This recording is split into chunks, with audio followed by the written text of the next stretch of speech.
to a hands-off rally on April 5th? Love it. Who here was out on No King's Day? Yes. Who here is going out to the protest right after this? Yes. Who here is going out on John Lewis's 5-year anniversary of his passing on Thursday? This is excellent. Okay, each of these protests, they are tactics. Protests are important because they send a message to people all around the community that, oh my gosh, we can't actually stand up. That this guy isn't inevitable. That this lame duck, unpopular president that's pushing unpopular policies is temporary. That this period is going to be replaced by a new period after it, and I don't have to cower in the corner. There are people in my community who are standing up, and I can be there too. That message is a good message to send. It's not enough, though. In addition to sending that message, we then have to welcome people in. We have to build up our indivisible groups, because as big as Hands Off was, as big as No King's Day was, they're not big enough. We need more people in. So the big challenge we're wrestling with at Indivisible National is how do we, as effectively as possible, take people from a one-day march or one-day protest in the streets and funnel them in to productive, on-the-ground organizing in your groups. So who here is attending the 1 Million Rising training starting on Thursday? This is great because, Wednesday, sorry, Thursday is the John Lewis Day. So on Wednesday, we are kicking off this training, and the goal here is a recognition that the original Indivisible guy, as proud of as I am, despite the flaws and the typos, that the idea of constituent power focused on congressional action is inadequate for this moment. It is not enough. That is not what's going to save us in this moment. We need to train ourselves up on how do we push, how do we use the levers available to us right now. And that's what this training in strategic non-compliance is all about. In addition to that, we need what y'all are doing here. And again, I'll just go back to what I said at the beginning and we'll do Q&A. We need practical campaigns in this moment for how blue states where you have the state legislature, you have the attorney general, you have the governor, how they can be pushing back against a overreaching federal autocratic regime. So some of the campaign plans I heard here about how to push back against ICE, how to demask, how to work with state legislatures or city council folks to push forward aggressive, entrepreneurial, creative policies that don't allow Donald Trump to centralize power in the White House, but actually stand up for our Constitution and our laws. That is crucial. I need y'all racking up successes in the coming weeks and months. I need to be able to brag about what Washington State is doing, because I need to be able to take that to Illinois and New Mexico and Oregon and California and New York and say, see, Washington did it. Why aren't you doing that? That's what I need as a national campaigner trying to push back. So Indivisible National, we're here because we want you to be successful in these campaigns. We want them to not just be marches in the street that make us feel good that we're on the right side of history, but practical, concrete examples that we can then take on the road and show to other folks who are trying to fight for their own communities. So with that, let's talk about how we do that, or any questions you have about how Indivisible National is seeing the world, what I'm hearing from partners or from other Indivisible groups. I'm just so inspired to be in this room with y'all, because you're not just here because you want to be talking about how bad things are. You're not just here because you want to be feeling good about being on the right side of history. You're here because you actually want to change stuff. You're building power. You're building power. And power, I'm just an organizing nerd now, but I do think defining terms is important. Power is not just something that we throw around in rooms like this. It's not something in the history books, it's something super practical. Power is nothing more than the ability to get somebody or some institution to do something they would not otherwise do. That's it. We're trying to change things. What y'all are doing when you create a practical campaign, when you identify who the decision makers are and what's going to move them, that's you building power. That's you wielding power. That's what we're all doing together. You're doing it here in Washington. We're doing it together nationally, and that's how we're going to save the democracy. I'm confident of it. Thank you for, okay, now I'm actually going to shut up, and let's do some Q&A.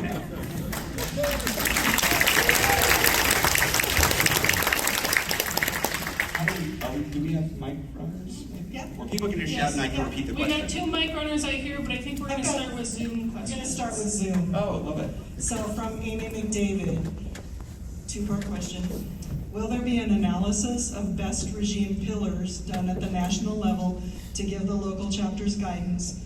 And if a local chapter has success targeting a pillar and believes it would be effective in similar areas, such as other blue cities or nationally, will National Indivisible help coordinate collaboration so that the impact is more widespread? The answer is yes to both. Let me just define the pillars. So this comes out of Maria Stephan's work. This is, she's one of these experts in authoritarianism. We worked with her directly on the trainings that we're rolling out through 1 Million Rising. And pillars refers to this basic idea that any autocratic regime cannot on its own implement its policies. It cannot maintain power on its own. It depends on pillars of support. If the business community doesn't like what they're doing and pushes back, if the faith community doesn't like what they're doing, if media institutions, if nonprofits, if universities, there are sources of power in this country that are not just the President of the United States and his cronies. And if you systematically work to push back, that prevents the would-be autocrat from solidifying control. So when we focus on pillars, what we're saying is we recognize Congress has a relatively limited role to play right now. There are a few ways that they can push back, but it's relatively limited as long as the Democrats are in the minority. But there are other institutions that can push back during this autocratic breakthrough moment. And we should be pushing forward on those pillars of support, which means supporting a Harvard University when they tell Trump to shove it. And it means criticizing a Paul Weiss law firm or an ABC News or other institutions when they cave. Because we want to create this idea in the minds of institutional leaders that this moment is temporary, that Donald Trump is not permanent, and that this period that we're currently living through, as terrible as it is going to be replaced by a period of accountability. And Columbia University, you're still going to be a university in 2027 when the Dems have oversight authority. Paul Weiss Law Firm, you're still going to be a law firm in 2029 when there's a Democrat in the White House.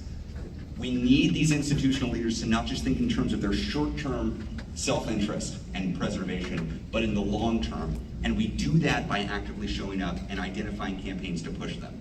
So some of that's going to be done at the local level. You're going to be able to push your local businesses in a way that makes sense for you, that I'm not going to be able to say this is the national campaign. Some of it we're going to be able to create national campaigns for. And the goal of this training is to create both. To have national campaigns that everybody here, all indivisible groups in Washington can be part of, but also create frameworks for y'all to say, okay, this is how we can plug in, and let's figure out what makes sense in our community. And in an ideal world, yes, we will be elevating the things that work at the local level and say, hey, this worked in Seattle, this worked in Tacoma, you should try this in Austin, you should try this in Berkeley, you should try this wherever.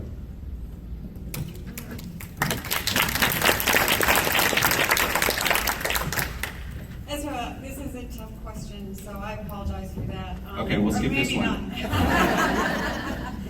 So, militarization here in the United States is linked to militarization that has been ongoing for our entire history, but now is particularly troubling in Gaza, where we have private contractors hired by the United States shooting at people when they come to get aid. There's a division in the Democratic Party that has to be addressed. I think I saw a tweet that of you supporting Mamdani's work.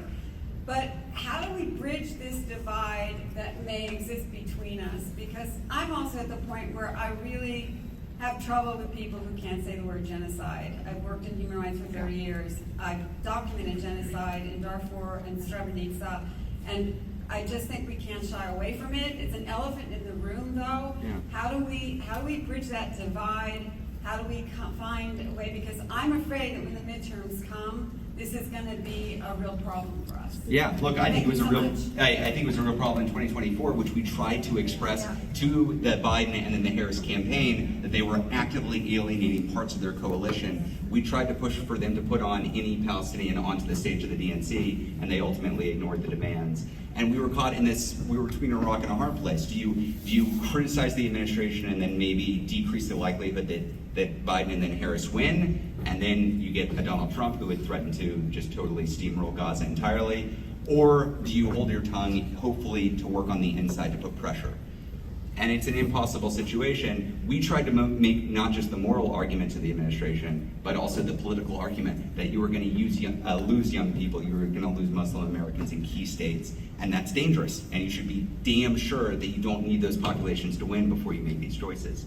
And I don't think that's the only reason why we lost, but I think it was a big contributing factor because Leah's talked about this a lot. Young people are really good at pointing out hypocrisy. And if you tell them, well, you've got to vote for us for the sake of American democracy and for the sake of human rights, but then the Democrats are simultaneously funding an effort to steamroll an ethnic cleanse and engage in genocide in Gaza, they're going to say, well, I'm not going to be part of that. I'm just going to stay home. That said, right now, in this moment, the choice in front of us is, do you want democracy or do you want autocracy? And if you are in a room of everybody who agrees with you on education policy, on tax policy, on foreign policy, on all of your issues, your room is too small. Your room is too small. You have, I really mean it. One of the lessons coming out of the fight against authoritarianism in other countries is the need for a big tent coalition that can say, we don't agree on everything, but we agree no to this. So it is important for us to have in our coalition Democrats of all stripes, independents of all stripes, Trump voters who thought they were going to get lower costs of bread and gas and eggs and instead are getting fascism and they're pissed off on that. It is not important for us to align on what the top policy priority of a 2029 Democratic trifecta is going to be right now. That's not what I'm focused on. I'm focused on how do we draw a circle around the 70% of the population that does not like what's going on right now and mobilize them against these fascist forces, because it is very important that one, people are out in the streets right now pushing back against this overreach, and two, that we wipe the floor with them next year and in every election from now until next year. But we're not going to do that by, over the course of the next 16 months, solving the disagreements within the Democratic Party on its Pell. It's just not going to happen. There are going to be people in our coalition who disagree. There will be people in our coalition who do not call it a genocide, who are on the side of Democrats who are fighting just to purely support Israel, regardless of what they do. And we've got to decide if those can be members of our coalition or not over the course of the next 16 months. I think they have to be.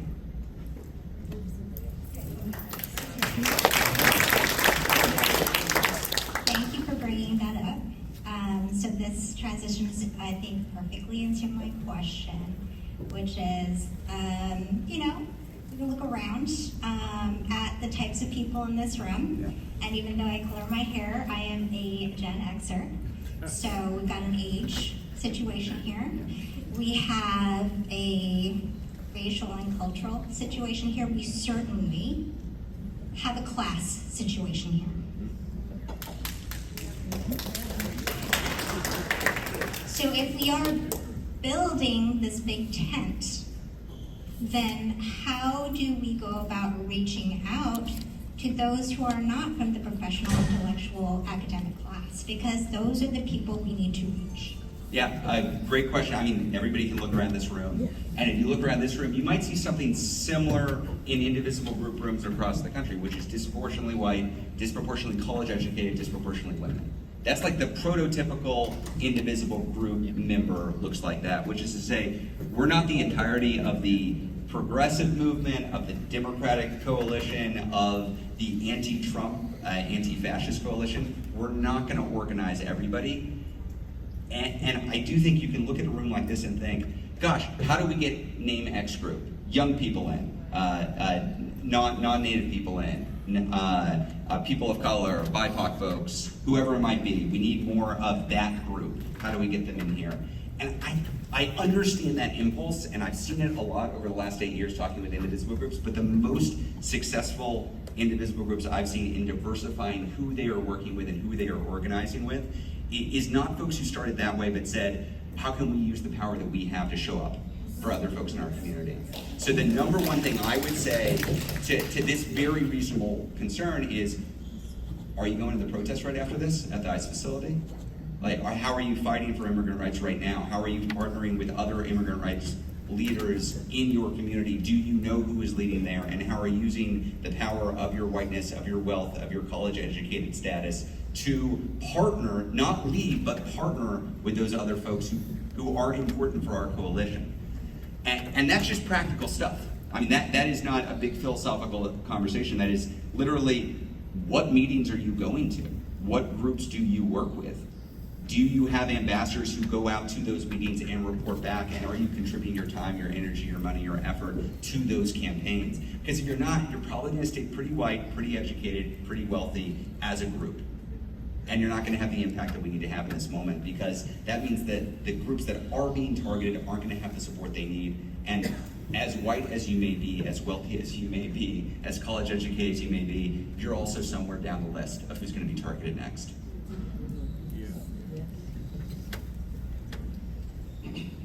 Hi. Oh, God.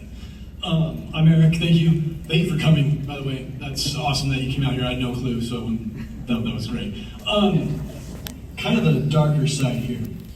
If I couldn't convince the people to back me, and I was evil, like MAGA evil, what's stopping ICE from going out to targeted counties, districts, and arresting people election day morning, and making sure that that gets put on social media everywhere? And all of a sudden we've chilled the minority vote, and MAGA has their mandate again. And the following morning, ICE goes, wrong identity, our bad, and releases them all. I understand that may sound kind of crazy, but we're living in crazy times, and they're doing evil things, and that is the one way they could ensure midterms go their way. Yeah. I mean, I think there are a few ways they could. Is this working? Testing. No. Testing. Hello. Yeah. Okay. That was ICE, I think. They can't take our voice. I think there are a few ways they could try to make the election go their way that are not just campaigning like a normal political party. I don't think that's entirely ridiculous. This is why we're not just saying, well, we got to register voters and we got to get out the vote and then we're all going to be fine. If you talk to the experts in how democracy goes south, what they say is you need to start building up power now before that crisis hits, so people are aware of the threat in front of them and they won't simply accept that kind of overreach. But I don't take it as a foregone conclusion that we're going to have free and fair elections next November. I don't think anybody should take that for granted right now. We have to, though, kind of live. Leah talks about Earth 1 and Earth 2. We have to live on Earth 1 and Earth 2 simultaneously. Earth 1 is normal politics. Earth 1 is you go and you run as good a campaign as you possibly can, like we did in the Wisconsin Supreme Court race, like we heard earlier this year. They tried to steal it. They pumped in $20 million of Elon Musk's money to try to steal that race. And we did the things that we do. We registered voters. We campaigned against this MAGA judge. We did everything we could to get out the vote through relational organizing, through text banking, through phone banking, through traditional canvassing. And we won. We wiped the floor with their candidate up and down the state, all over. That's great for that election, and that is how you win a normal election. We shouldn't just give up the idea that we live in a democracy. We shouldn't just say, well, elections don't matter, they're fascists, therefore we shouldn't actually show up. That's a good way to lose. Nor should we just think, and all we have to do is that work. All we have to do is register voters. All we have to do is text a few folks or send some postcards or knock on some doors. I don't think that's going to be adequate. We are building a mass movement that is firmly pro-democracy and is antagonistic towards this overreach from the administration. With every action we take, that's what hands off is about. That's what No King's Day is about. That's what May Day is about. That's what this Thursday is about. We're trying to pull in more and more people into active engagement on the ground so that when they try additional shenanigans, there's a muscle built up there. We are ready to push back, and they aren't able to successfully throw off the election in some way. That's the best we have, though. There's no secret weapon against autocratic overreach that doesn't rely on millions of normal, everyday people who are not currently engaged, getting engaged in the coming months. That's it. There's nothing else. I mean, if you've got a plan, please let me know afterwards, but that's the only thing we understand to have any chance of working. Sorry, I can go faster too. This is back to elections again, because it's something that's been bothering me. Trump has been saying he wants to privatize the post office system, and that there's a possibility he could issue an executive order right before the 2026 elections to privatize and sell it off. And what happens to our votes? And is there a backup plan? I'm really concerned because I asked the Secretary of State representative, he's working on a special project yesterday, but I said, is there anything going on? And he's like, well, I haven't heard of anything like that.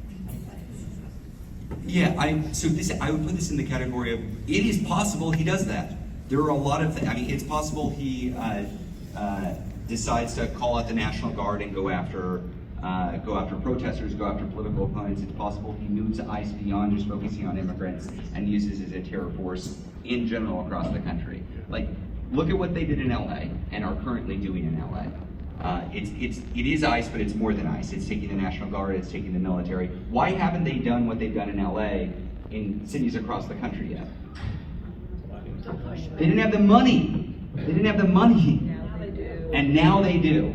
So I think what we're going to see in the coming months, I know there's been a lot of attention on Medicaid, a lot of attention on staff for good reason, but I think what we're actually going to see in the coming months is this massive escalation. They're building internment camps. They're hiring 10 to 20,000 ICE officers, so it's a full employment program for the Proud Boys. They're going to be sending these deportation forces out across the country, and then what?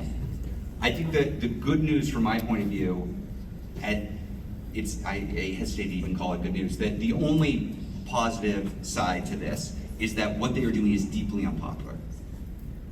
What they did at Abrego Garcia, deeply unpopular. What they've done to LA, deeply unpopular.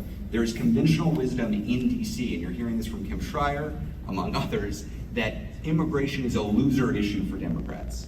So we shouldn't talk about immigration. This reminds me a lot of 2022 after Roe was overturned. I heard from top-level Democrats, even after Roe was overturned, that abortion is a loser issue for Democrats, so we shouldn't talk about it. Y'all, I know it's shocking, but this conventional wisdom is really baked in to how DC operates. These political consultants who drive a lot of the messaging there have it just drilled into their heads that the right has successfully organized around pro-life, and if you talk about that, you're probably going to lose. And it takes a lot to move them to the other side of that issue. They have to see with their own eyes that people care about it, that they're going to show up, and that voters are going to shift based on it. Immigration, very similar situation right now. We saw tons of pushback against Chris Van Hollen, the Maryland resident, Abrego Garcia, when he was disappeared to El Salvador. Chris Van Hollen ignored the conventional wisdom and flew down to El Salvador. Incredible. And we're seen by immigrant rights advocates and by us and others as like, what a bold move. It wasn't seen as a politically smart move by the powers that be. It turns out that it was a politically smart move. It turns out that while there are a lot of Americans out there who might like some version of Trump's pitch on this, that they like a stronger border and they're worried about jobs, and so maybe they are vaguely antagonistic towards pro-immigrant policies. When you actually shine a light on him disappearing Americans to a foreign country, when you shine a light on him depriving people of due process, when you shine a light on what's happening in LA with the militarization and the overreach and the violence, when you shine a light on kids screaming, being separated from their parents, normal Americans don't want that. There's a subset of his coalition that does. Normal people do not like that. He is overplaying his hand right now in a big way. But it's only going to weaken him and his ability to do bonkers stuff like eliminating the department, or like eliminating the United States Postal Service. It's only going to weaken him if we organize around it. And that's going to require us organizing ourselves, but us also getting the Kim Schreiers of the world to stop being so cowardly and stuck in the past political. I don't just think this is the moral, I think it's the moral thing to do. It's not just the moral thing to do. I think it's politically advantageous. We need to be out there. They are proud of the deportation camps, of Alligator Auschwitz, or whatever you want to call it. They are proud of that. I think it's a weakness for them. I think it's a weakness for them. I think if we organize around it, they will not retreat from it because they are proud of it, and we will build our majority coalitions against them because they won't stop talking about it. But we've got to build those coalitions, and when people see what they are doing, we've got to be there and say, yeah, that is screwed up. You should come join us. You should come be part of this. We have a role for you. It doesn't matter that you weren't involved before. It doesn't matter what your votes were before. You're here now. You're welcome. Now let's build together.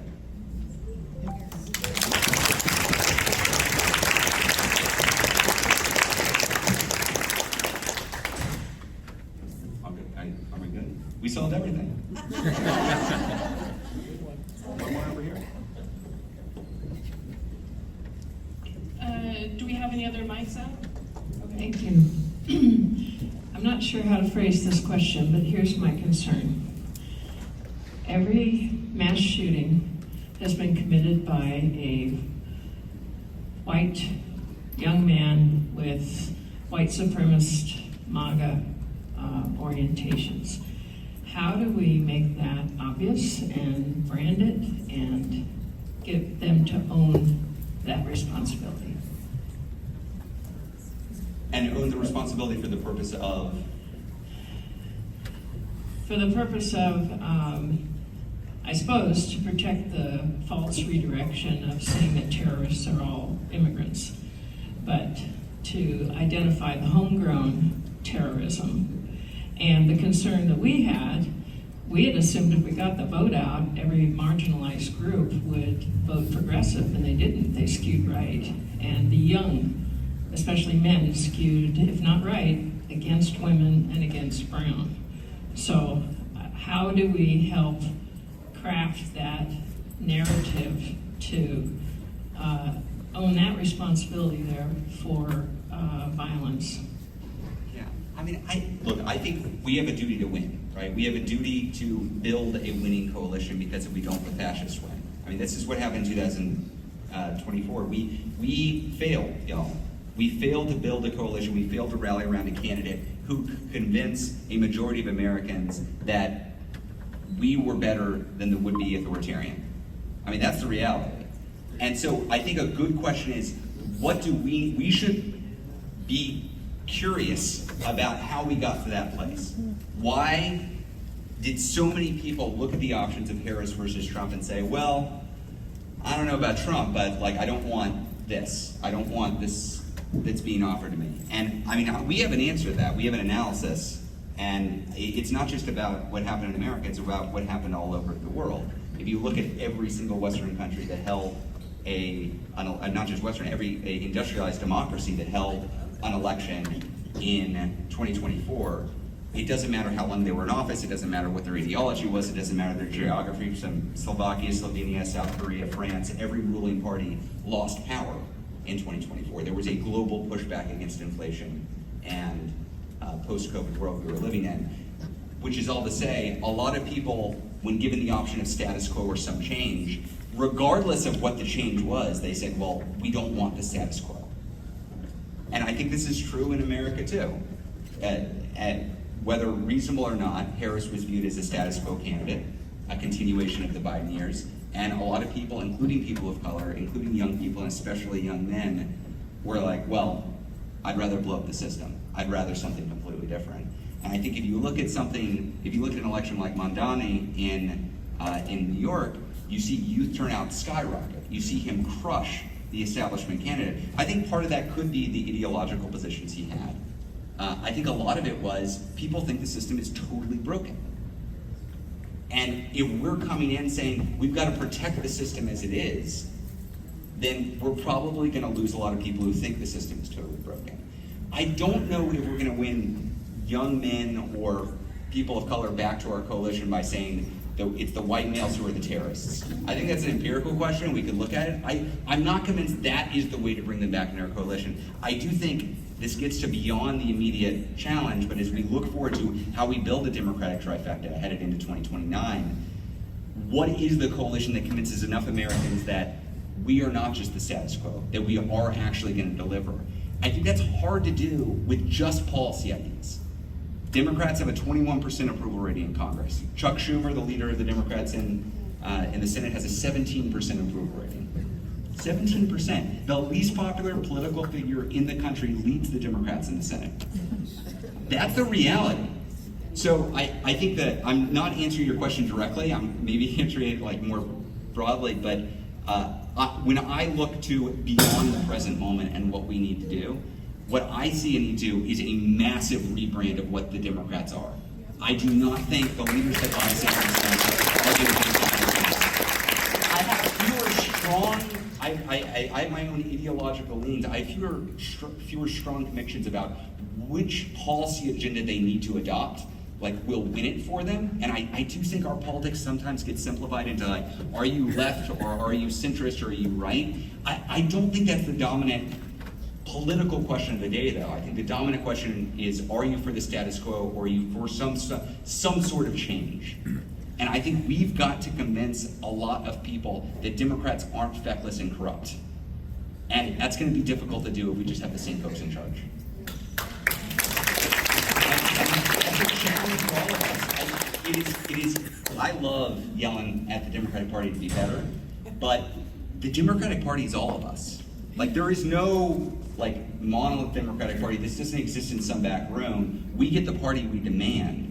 And so if we're unhappy that the Democrats that we've rallied around are supporting like outdated anti-immigrant policies, we have two choices. We can move them or we can change them.